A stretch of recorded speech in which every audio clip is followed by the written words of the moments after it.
This is the Tring Astronomy Center. It's a showroom. And as you can see, there's a range of the telescopes, different sizes, and with these kind of mounts that I really like them. They look less, they're ultra-azimuth of course, but they're less cumbersome than those big ones, which is difficult to handle in the dark. And especially I like this one, Freedom Find, the Skywatcher. I think what I need to do, 57268. I need to have a go with a 9 1/4 or 11 edge and see how I can get on with it in terms of guiding versus exposure. I like this one a lot. That's actually the one. But what I want also to show is this tiny Dobsonian style reflector, Newtonian reflector, which actually you can pack it into the tiny packaging. Put the screw back, you can push it down, reduces to nothing.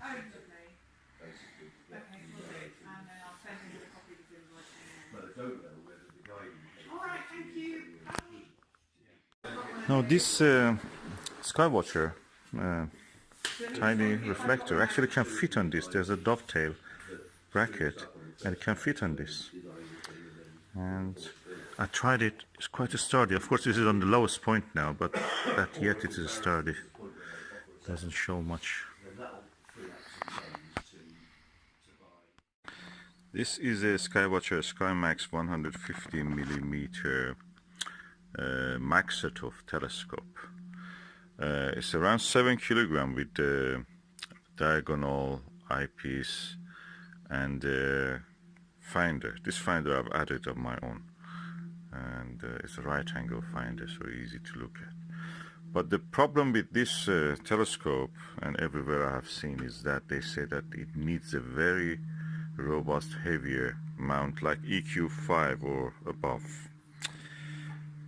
I read in one of the astronomy forums that actually you can use the tripod for a Skywatcher Flextube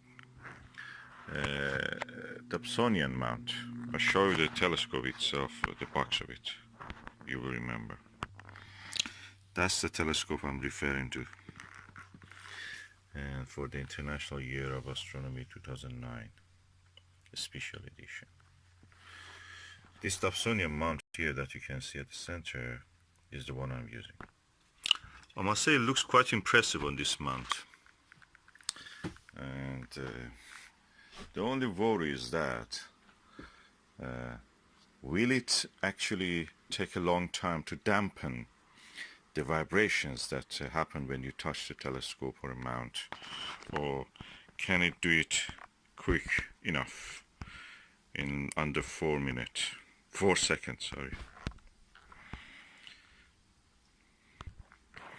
Okay, as you can see, I can turn the mount, I can move the tube up and down.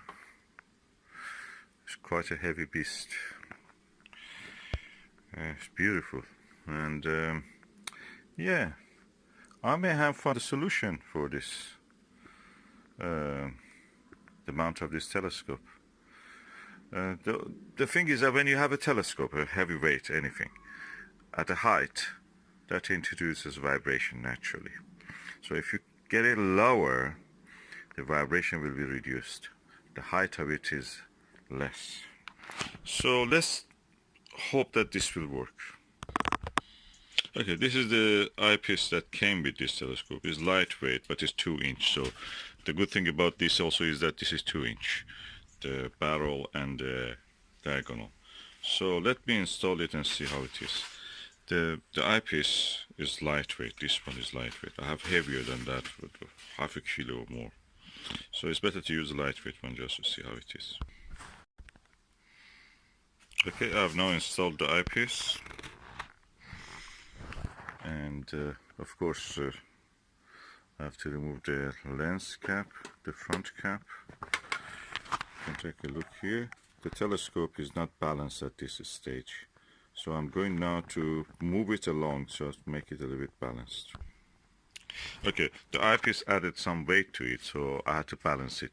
I moved it slightly toward this direction, so the weight in this direction will be equal to the weight this direction. That's the fulcrum, the center of the gravity, you can call it also.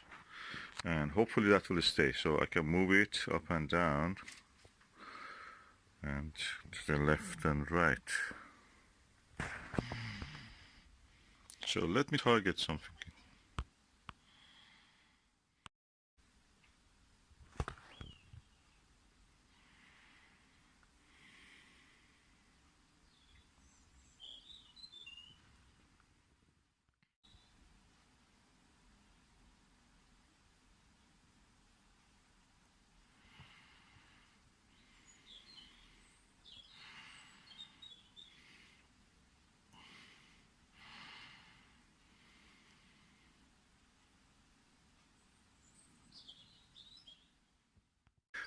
Actually, I'm quite impressed by the performance at this stage, because this tube, as you know, Maksutov needs to be cooling down, climatized, as they say, acclimatized. So, because this side of it is enclosed, there's a meniscus here, and this side of it is a mirror and the casing, and this side of it is a tube. Okay, there is convection currents inside of it. Maybe is a different temperature to the outside environment until they reach the equilibrium, which takes around anything between half an hour to 1 hour. They will have some convection currents inside it. So what will happen is that you will see some turbulence, and it's a telescope, large telescope. Air turbulence will be magnified in whatever it is. So you have to let it cool down. But for the short period of time that I was able to actually video this, I was impressed. The vibrations you saw is not because of the vibration in the telescope's air currents. Well, my hand shaking, moving, because this is a very not very wide angle lens, as you can see. The eye pupil is quite small, and so I'm impressed. What I'm impressed more than anything else is the focuser in this telescope, how good it is, how smooth it is to turn it. So nice feeling in this. This looks almost like that 48-inch Palomar Maksutov that they have there. They're using it. It's really quite respectful scientific instrument. And okay, I will invest eventually probably in one good mount for this, but at the moment that's perfect. That works with this ultrazimuth mount. And as a tabletop telescope, you cannot probably use it all the time inside the house, because you will never reach the, you waste your energy, of course, you can see that. But for the short distance that I'm looking at that hedge, it actually was giving me a good view. And of course, if there isn't a moon or anything outside, I can watch with this. So far, so good. Solution for a big problem found. A cheap Dobsonian mount will do the job. Okay, I've now installed my Max Vision 68 degrees 34 millimeter eyepiece. There's a very wide viewing angle. I was really impressed with the image quality on this one. I'm holding the camera. I'm looking forward. That shows the difference between a cheap eyepiece and a good quality eyepiece.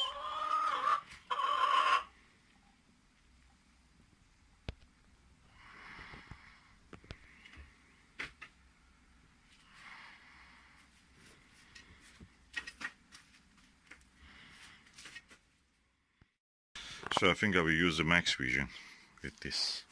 It goes better, it gives a better result. Looks heavier, adds at least half a kilo to the weight. But what the heck, that's a good telescope, needs good eyepiece. The telescope is as good as its eyepiece and mount and optical and collimation and everything else. It's a mad hobby. Okay, I've now put the telescope in the rest position. As you can see, the ball bearing here is really holding well so far, hopefully.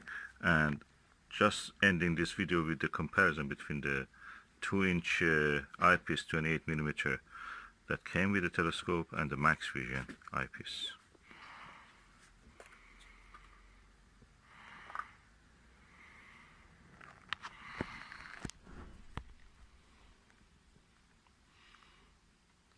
Sometimes the size probably matters. And as an extra measure, I lowered the tube so it will not touch but just be close enough to the bottom of the base of the Dobsonian mount. We will see how it will all done. So far so good.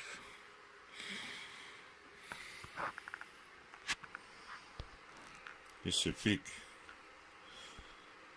scientific instrument. And let's see what's using telescope. Oh, it's reverse.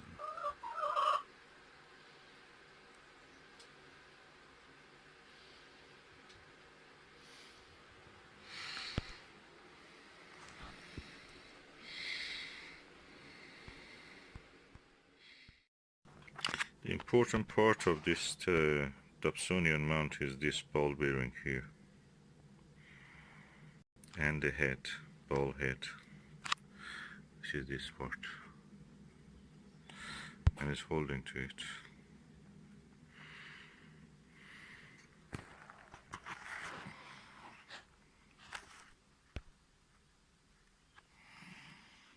This has the capacity for 10 kilograms, I've read, so we must be able to hold this. 7 kilogram with the eyepiece, 7.5 kilogram. The telescope itself is around 5.5 or 6 kilograms. With the addition of the eyepiece and the diagonal and the finder, it increases to 7.5. Half a kilo of the eyepiece, if you use the Max Vision heavy eyepiece, that will increase it to around 8 kilograms, yet within the limit of this. But the best sense comes when we observe something like the moon. But this is the biggest telescope you can have probably on the Dobsonian mount on the tabletop.